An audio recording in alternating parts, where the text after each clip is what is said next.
So parang sa mga nakikita ko ngayon kung paano siya tinatanggap ng mga tao, sobrang worth it talaga lahat. As in parang nasa point kami ngayon na parang kung ito yung nabigay namin, parang mas meron kaming motivation na mas ibigay palalo sa kanila kasi ang sarap-sarap na minahal nila pabalik kung ano yung minahal namin na project. So yeah, we're so grateful. Yun, oh. Siyempre yung Vivo One, di ba? Known for ang bubongga ng series, top-rated yung mga sa mga bagets, di ba? Oo, pero yun, ito daw ngayon yung nangabold sa mga series na yun. Oh. I feel like, yeah, that's true, but I feel like there is an advantage if may mga experiences yung makasama mo. And I feel like because of those experiences, parang we give so much to the table. And so, yeah, very thankful lang talaga na it's sobrang timing at nitong na binigay sa amin yung proyekto na to. That's why we were able to showcase our talent. And at the same time, sobrang it doesn't feel like we're working with Ren and working with the team. Yan, oo. Meron na raw ba kayong bonus? Oo. May bonus na binigay si Boss B.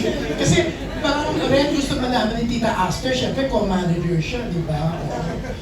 Depende sa iyo, tita, kung mapupush natin yung mga ganyan bagay. Sorry, medyo mahina. Depende sa iyo, tita, kung mapupush natin yung mga ganyan bagay. Tita Aster, oo, di ba? Tita Aster, i-push mo para may commission ka. Oo. Pero mas masarap kung may bonus, di ba? Tama? Joseph and Ren. Siguro ano po, bonus po sa amin kapag nagka-season 2. Mas gusto mo yung season 2 kesa sa monetary. Or movie. Okay. Mas work po, mas work. Boss Vic, hello po. Marco, yan. Yeah, same. You know, I feel like yun yung pinaka magiging bonus namin kapag nakita namin nanganganak yung mga projects namin, that means we're effective as a team. So, yeah, Boss Big, pwede. So nice. Pero alam mo, Rena, napansin ng lahat, blooming ka. Is it because of Joseph? Oo. Baka naman nadidevelop na kayong dalawa. Hindi, una po sa lahat, napakagaling po ng glove team ko today. Yung glove team ko po, stylist, as in, tinulungan po nila. Kasi Bakit pa yung dating mo? Actually, hindi ka nakilala ni Tita Aster mismo. Kung manager mo, hindi ka nakilala. Kakaiba talagang dating mo. Thank you po. Pero, I guess ito yung glow kapag happy ka talaga. Kasi, di ba, happy tayo, no? Hindi, masaya po talaga kami. Kasi kanina po galing kaming taping. And actually ako kahit late kami natapos kasi last 2 days na lang po kami. So tinatapos na namin talaga lahat. Opo, pero pero yung pakiramdam parang hindi siya nakakapagod at all. Kasi happy set talaga kami at lahat kami nag-enjoy. So last 2 days, naku, Yeah. Joseph, ano mamimiss mo kay Ren? Siya. Pero we're always in touch naman eh. Palagi kami magkausap. And yeah, so, and I'm sure marami pa kaming gagawin dito. Ang bongga ng pagkakasabi Very mo, positive. we're always in touch. Yan, ang bongga, di ba?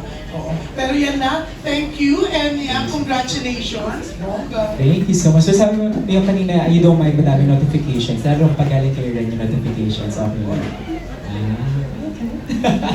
Up next, we have a TikTok content creator. Let's have World of Jumps. Hi! Ayun. So, ito yung question ko. Nung pinanood kasi namin yung episode 1, parang minsan kami yung napapagod sa'yo rin. Diba? Parang ang dami-dami niyang ginagawa, very hyper siya. And as the story goes by, very hyper ka, then si Joseph very nonchalant. Diba? So, my question is, napapagod ka ba habang pinipaint mo tong My Husband is a Mafia Boss? And ano yung masasabi niyo doon sa ginagawa niya dito sa series? Of course, syempre po tawa lang din kami. Mag-feel po talaga namin minsan parang nakakapagod siyang gawin. Pero fulfilling po kasi siya, lalo na kapag mahal mo po yung ginagawa mo. So ako parang ang haba yung mga lines. Sobrang haba ng mga linya, ganito kahaba yung mga script namin everyday sa taping na kailangan namin gawin ng mga eksena. Tapos every sequence parang halos lahat ng emotions, parang lahat ng emosyon pinapalabas talaga ni Amy. Like, maybe masaya siya, tapos mag-fourth wall siya, mag-iiyak siya. So parang, ang chaotic talaga. So ako parang, dahil sobrang in-embrace ko yung character at minahal ko siya, parang hindi ko na actually nararamdaman to the point na parang na-absorb ko na talaga na nadadala ko na sa bahay. So parang nagiging less yung work for me kasi ganun ko siya ka napasok, I guess. And masaya kasi maging Amy Romero eh. And siguro hindi mo mafe-feel na may mabigat ka din dinadala or napapagod ka kada taping kung matagal mong umantay. I guess, yun. Well, same thing sa akin. Sobrang lapit sa akin ng character ni Ezekiel. And yeah, it's the challenge is big. Every taping, grabe yung challenge namin to the point na nagtatanungan kami na kaya ba natin ito.